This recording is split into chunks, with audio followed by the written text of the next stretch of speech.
వైకా jewellers వెలలేని Vaibhogam తరుగులేని నమ్మకం. ఇప్పుడు మన కాకినాడలో డిసెంబర్ 5న ఘనంగా ప్రారంభం కాబోతోంది. నమస్తే రవీంద్రనాథ్ గారు. నమస్తే అండి ఉషా గారు. గత 2 డేస్గా మనం చూస్తున్నాం సీజ్ ద షిప్ అన్న వర్డ్ చాలా వైరల్గా మారిందని చెప్పొచ్చు. పవన్ కళ్యాణ్ గారు కూడా ఎస్పెషల్లీ ఆ వర్డ్కి సంబంధించి ఏదైతే ఒక షిప్ మీద ప్రయాణిస్తూ మాట్లాడారో ఇప్పుడు ఆ పదం ఎక్కువగా మాట్లాడుతున్నారు బయట.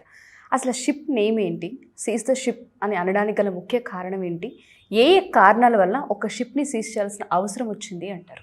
ఉషా గారు, అప్పుడెప్పుడో వచ్చిన సినిమా మనం చూసాం, సూర్య సినిమా, అదే సింగం సినిమా. సముద్ర తీరం దగ్గరికి వెళ్ళి అక్కడ స్మగ్లింగ్ చేస్తున్నటువంటి వాళ్ళని ఎలా ఆట కట్టించాడన్నది మనం సినిమా తెర మీద చూస్తున్నటువంటి ఒక హీరోయిజంగా ఉన్నటువంటి సూర్య భారీ డైలాగులతో ఆ ఎమోషన్ క్యారీ చేసినటువంటి ఒక అద్భుతమైన సినిమా చూసాం. అది సినిమా. నిజ జీవితంలో మరొక సినిమా హీరో రియల్ లైఫ్లో కూడా హీరోలా ప్రవర్తించి ముఖ్యంగా కాకినాడ పోర్ట్ దగ్గర ఒక షిప్ని పూర్తిగా సీజ్ చేయడం జరిగింది. ఏమిటా కదా, ఏమిటా షిప్, ఏమిటా విషయం? ముఖ్యంగా పవన్ కళ్యాణ్ అభిమానులకి ఈ వార్త కాస్త ఉత్సాహాన్ని కలిగిస్తుంది. యాంటీ పవన్ కళ్యాణ్ ఉండే వాళ్ళకి మాత్రం కొద్దిసేపు డైజెస్ట్ చేసుకోవడం మాత్రం, అంటే అన్ని చోట్ల ఉండేదే, యాంటీ పవన్ కళ్యాణ్ అభిమానులు మాత్రం కొంతసేపు మాత్రం డైజెస్ట్ చేసుకోవడం మాత్రం కష్టమే. ఎందుకంటే ఆయన హీరోచిత అటువంటి సంఘటనలు చూస్తుంటే. అయితే ఇక్కడ మనం టాపిక్లోకి వద్దాం. టాపిక్లోకి వస్తే ఏంటంటే మన రాష్ట్రంలో కాకినాడ పోర్టు, భారతదేశంలో అత్యంత సముద్ర తీర ప్రాంతం గుజరాత్, భారతదేశంలో 2వ అతిపెద్ద తీర ప్రాంతం కలిగినటువంటి ఏరియా ఏదంటే మన ఆంధ్రప్రదేశ్లో విశాఖ ఎయిర్పోర్ట్ తర్వాత అతిపెద్ద ఎయిర్పోర్టు ముఖ్యంగా కాకినాడ ఎయిర్పోర్ట్లో కాకినాడ ఎయిర్పోర్ట్ కాంప్లెక్స్ అంటారు. గంగవరం పోర్ట్ ఉంటుంది, ఎంకరేజ్ పోర్ట్ ఉంటుంది, డీప్ వాటర్ పోర్ట్ ఉంటుంది. ఇట్లా 4 రకాలుగా పెద్ద కాంప్లెక్స్ ఉంటుంది. ఇందులో ఈ కార్గో సెక్షన్ సంబంధించి, అంటే భారతదేశం నుంచి ఇతర దేశాలకు ఇక్కడ భారతదేశ ఉత్పత్తులు ఎగుమతులు దిగుమతులు సంబంధించి ఎక్కువగా ఈ కాకినాడ ఎంకరేజ్ పోర్ట్ అనేది వాడుతూ ఉంటారు. అయితే ఇక్కడ ఒక డొల్లతనాన్ని ఒక 2 డేస్ బ్యాక్ పవన్ కళ్యాణ్ గారు వెలుగు తీసుకొని రావడం జరిగింది. ఏమిటా విషయం అంటే, ముఖ్యంగా ఇక్కడ నుంచి రేషన్ బియ్యం భారతదేశం నుండి పౌర సరఫరాల శాఖ ద్వారా ఏదైతే రిలీజ్ అవుతుంది ఈ రైస్ ఏదైతే ఉందో, ఈ రైస్ని అక్రమ మార్గంలో స్మగ్లింగ్ చేస్తూ ఇతర దేశాలు పశ్చిమాసియా దేశాలకు స్మగ్లింగ్ చేస్తూ ఒక షిప్ వెళ్తున్న విషయాన్ని ముందుగానే కొంతమంది అధికారుల ద్వారా పవన్ కళ్యాణ్ గారికి విషయం తెలిసింది.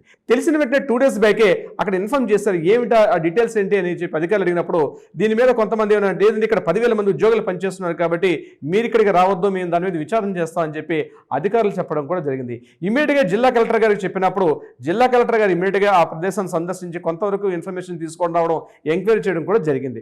అయితే అయినప్పటికీ కూడా పవన్ కళ్యాణ్ గారిని ఇక్కడ రావద్దు అని చెప్పి చాలా మంది అధికారులు అక్కడ చెప్తూ ఉండడం జరిగింది. ఇదే సమయంలో పవన్ కళ్యాణ్ గారు కొంత సాహసోపేతంగా ఇమీడియట్గా కాకినాడ పోర్టు ఉన్నటువంటి ఎంకరేజ్ పోర్టుకి వెళ్ళడం జరిగింది. అంటే పోర్టు ఉన్నటువంటి ప్రదేశం నుంచి సముద్రంలో షిప్లు ఎక్కడ నిలబడుతుంటే సముద్రంలో ఒక 9 కిలోమీటర్ల డిస్టెన్స్ లాగుతాయి ఈ యొక్క షిప్స్ అన్ని కూడా.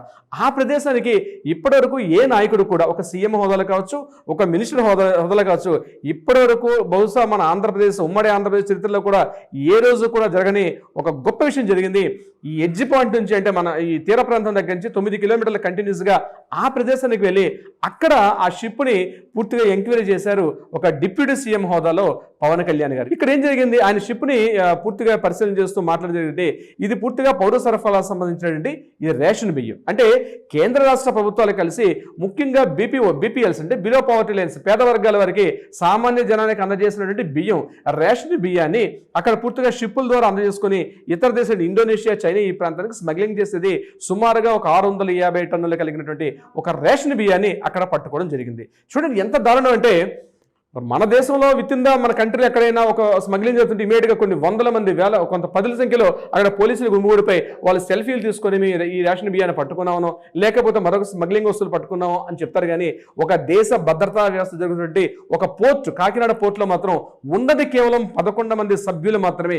ఈ వీడియో స్పష్టంగా పవన్ కళ్యాణ్ గారు మాట్లాడుతూ కూడా జరిగింది. ఈ వీడియోలో ఆయన ప్లే చేసిన మాటలు కూడా వింటే మనకు తెలుస్తుంది. పవన్ కళ్యాణ్ డైరెక్ట్గా అడిగారు, ఇక్కడ ఎంతమంది పనిచేస్తున్నారంటే మేము ఒక 11 మంది ఉన్నామని. అయితే ప్రతిరోజు ఎన్ని లారీలు వస్తుంటాయి? 1100 లారీలు పైబడి వస్తాయంటే, అంటే 1100 లారీల్ని పూర్తిగా చెక్ చేయడానికి ఎంతమంది సభ్యులు ఉన్నారంటే కేవలం 11 మంది ఉన్నారు. అసలు జరుగుతుందా సక్రమంగా? దీని మీద కస్టమ్స్ అంటే ముఖ్యంగా ఈ నావిగేషన్ ఆఫీసర్స్ ఎంతమంది ఉన్నారు, వెరిఫికేషన్ ఎంతమంది ఉన్నారు, ఈ కస్టమ్స్ డిపార్ట్మెంట్ వాళ్ళు ఎంతమంది ఉన్నారంటే కేవలం వేలలో లెక్క పెట్టవచ్చు. అంటే అక్రమ మార్గంలో కొన్ని 100,000 టన్నుల భారతదేశం యొక్క మార్గ ద్రవ్యం విదేశాలకు తరలిపోతుంది. అయితే ఈ యొక్క రైస్ ఏంటి విషయం అంటే కేంద్ర రాష్ట్ర ప్రభుత్వాలు కలిసి కేవలం 43 రూపాయలకు 1 కిలో బియ్యాన్ని ప్రైవేట్ మిల్లర్స్ రైస్ మిల్ తగ్గించుకొని పబ్లిక్కి కేవలం 0 రూపీస్ కంటే 1 రూపాయి అంతకన్నా తక్కువ కూడా ఈ రాష్ట్ర ప్రభుత్వాన్ని ఉమ్మడి రాష్ట్రాలు ముఖ్యంగా తెలంగాణ ఆంధ్రప్రదేశ్ రాష్ట్రాల్లో ఫ్రీగా ప్రభుత్వాలు చెల్లిస్తుంటే వీటిని అక్రమ మార్గంగా ఆ రైస్ చాలా మంది చాలా విధంగా రేషన్ బియ్యం అంటే అది ఎందుకు పనికిరానిదని కాస్త ముక్కు వాసన వస్తుందని చెప్తూ మాట్లాడతారు. రేషన్ బియ్యాన్ని కొనుక్కోకపోతే కొంతమంది దళారులు ఆ రైస్ని పూర్తిగా 6 రూపాయలకి 7 రూపాయలు కొనుక్కుంటూ ఆ రైస్ అని పూర్తిగా ఒక దగ్గర క్యాప్చర్ చేసుకుంటూ ఇక్కడ నుంచి పెద్ద వ్యవస్థ పెద్ద మాఫియా అన్నది. ఇట్స్ ప్యూర్లీ ఒక రైస్ మాఫియా. ఈ రైస్ మాఫియాలు ఏం చేస్తున్నారంటే విదేశాలకి 70 రూపాయలకి కిలో చొప్పున అమ్ముతున్నారని చెప్పి ఎంక్వైరీలు పూర్తిగా బయటపడి వాస్తవ కఠోర సత్యాలు. ఈ సత్యాలు 70 రూపాయలకి per కిలో చొప్పున 650 టన్నుల రేషన్ బియ్యం అంటే కేంద్ర రాష్ట్ర ప్రభుత్వాలు మొత్తం కిలోకి 43 రూపాయలు చెల్లిస్తూ పేద వర్గాలకు మొత్తం అందజేయాలన్న సదుద్దేశంతో ఏర్పాటు చేసినటువంటి ఈ రేషన్ బియ్యం రైస్ ఏదైతే ఉందో దీన్ని అక్రమ మార్గాల ద్వారా భారతదేశం ఇతర మార్గాలకు వెళ్ళిపోవడం, ఎవరైతే పూర్తిగా చెందాల్సినటువంటి అంటే ఎవరికైతే ఈ హక్కు చెందాల్సినట్టు ఉందో వాళ్ళు మాత్రం మిస్యూజ్ జరుగుతుంది అని చెప్పి ఈ రేషన్ బియ్యం మీద ఒక రకమైన చర్చ కూడా దారితీసింది. ఆ తర్వాత టాపిక్లోకి వెళ్తాను, జరిగిన సంఘటన మీకు వివరించే ప్రయత్నం చేస్తాను. సో అక్కడ 9 కిలోమీటర్ల పాటు అక్కడికి వెళ్ళి ఆ యొక్క షిప్ని చూసిన తర్వాత 650 టన్నుల బియ్యం అనేది భారతదేశం తరలిపోతుంది. ముఖ్యంగా ఇండోనేషియా, చైనా లాంటి దేశాలకు వెళ్ళి అక్కడ వాళ్ళు చాలా కాస్ట్లీగా అమ్ముకోవడం, భారతదేశం బియ్యం అంటే చాలా కాస్ట్లీగా అమ్ముకోవడం. ఇమ్మీడియట్గా దీని మీద ఎప్పుడైతే ఎంక్వైరీ చేశారో ఒక సినిమాటిక్గా నడిచింది. ఆ సీన్ మొత్తం చూస్తుంటే ఒక సినిమాటిక్గా వచ్చింది. సీజ్ ద షిప్ అని చెప్పి ఏదైతే తను మాట్లాడారో చాలా డేరింగ్గా మాట్లాడడం ఉంది. ఇప్పటివరకు మనకు రియల్ హీరోని తెలుసు పవన్ కళ్యాణ్ గారు, అటువంటిది రియల్ హీరోగా కనిపించడం జరిగింది. ఇప్పటివరకు ఒక అధికారులు వెళ్ళడం, ఆఫీసర్స్ వెళ్ళడం, వాళ్ళంతవరకు వెళ్ళడం తెలుసు, కానీ ఒక నాయకుడు ఇప్పటివరకు వెళ్ళి దాన్ని పూర్తిగా కంట్రోల్ చేసి మాట్లాడుతున్నటువంటి విషయం అయితే ఖచ్చితంగా మనం హ్యాట్స్ ఆఫ్ చెప్పాలి పవన్ కళ్యాణ్ గారికి విషయంలో. అంటే ఒక డొల్లతనం, రాజకీయ వ్యవస్థలోని డొల్లతనం ఏదైతే ఉందో దాన్ని పూర్తిగా వెలుగులోకి తీసుకొని రావడం అంటే ఇట్స్ చాలా డేరింగ్ ఉంటుంది. ఎందుకంటే షిప్స్, పోర్ట్స్ అన్ని కూడా ఈయన ఆ శాఖ మంత్రి కాదు, ఇవన్నీ పూర్తిగా కేంద్ర ప్రభుత్వం కాదు ఆధ్వర్యంలో ఉంటాయి. అయినప్పటికీ కూడా లాస్ట్లో ఒక వర్డ్ చెప్పడం జరిగింది, సెంట్రల్ గవర్నమెంట్ నుంచి ఏ రకంగా వచ్చినట్లయితే నేను ఖచ్చితంగా ఫేస్ చేస్తాను, ఆ వచ్చినట్టు కాన్సిక్వెన్స్ ఏమంటే నేను ఫేస్ చేస్తానని చెప్పి ఆయన చెప్పిన word.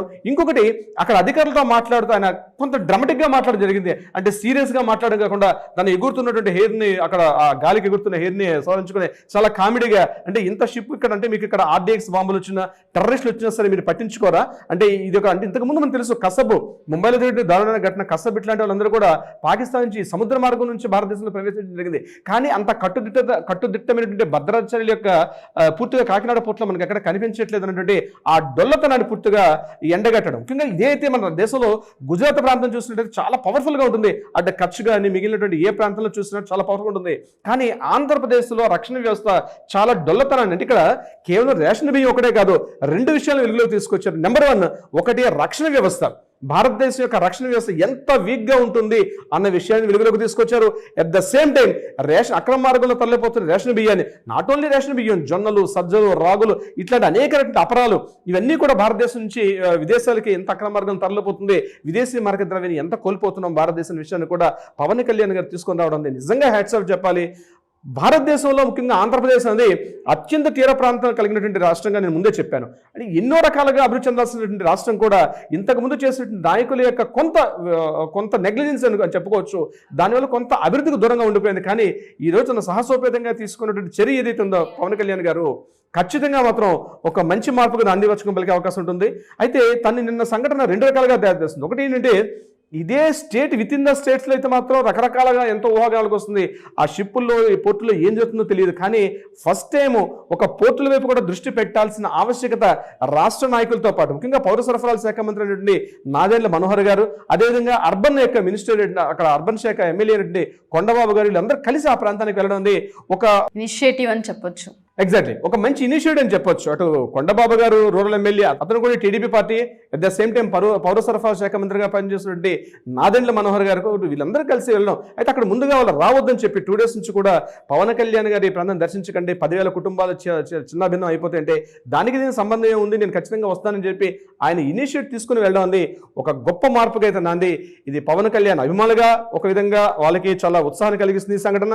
At the same time ఎవరైతే పవన్ కళ్యాణ్ అభిమానులు కాని వారికి మాత్రం కొంతవరకు టర్న్ చేసుకునే అవకాశం ఉంటుంది. సరే అభిమానులు సినిమాటిక్ గా పక్కన పెడితే ఒక ఫక్త రాజకీయ నాయకుడిగా, ఒక డిప్యూటీ చీఫ్ మినిస్టర్గా ఆయన తీసుకునే ఇనిషియేటివ్ స్టెప్ మాత్రం రియల్ గా మనం హ్యాట్స్ ఆఫ్ చెప్పాల్సిందే. ఏదేమైనప్పటికీ కూడా రాష్ట్ర ప్రభుత్వం చేస్తున్నటువంటి డొల్లతనాన్ని బయట పెట్టడం జరిగింది. It's very very important Usha గారు. Wonderful sir. నిజంగానే ఒక రాష్ట్రానికి అభివృద్ధి పనులను నడిపించే విషయంలో ఇటువంటి వాటిల్లో ధైర్యం చేసి చొరవ తీసుకొని అన్నిటిపైన ఫోకస్ పెట్టి రాష్ట్ర ప్రజలకు ఏ విధంగా చేస్తే అభివృద్ధి ఉంటుందన్న వాటిపైన ఆయన ఆ విధంగా ప్రవర్తించడం, ఇనిషియేటివ్ తీసుకోవడం అనేది నిజంగా హ్యాట్సప్ అని ముందుగా చెప్పాలి. మీరు అడిగినటువంటి ఆ షిప్ పేరు స్టెల్లా పనామా అన్నటువంటి ఆ షిప్ పేరు.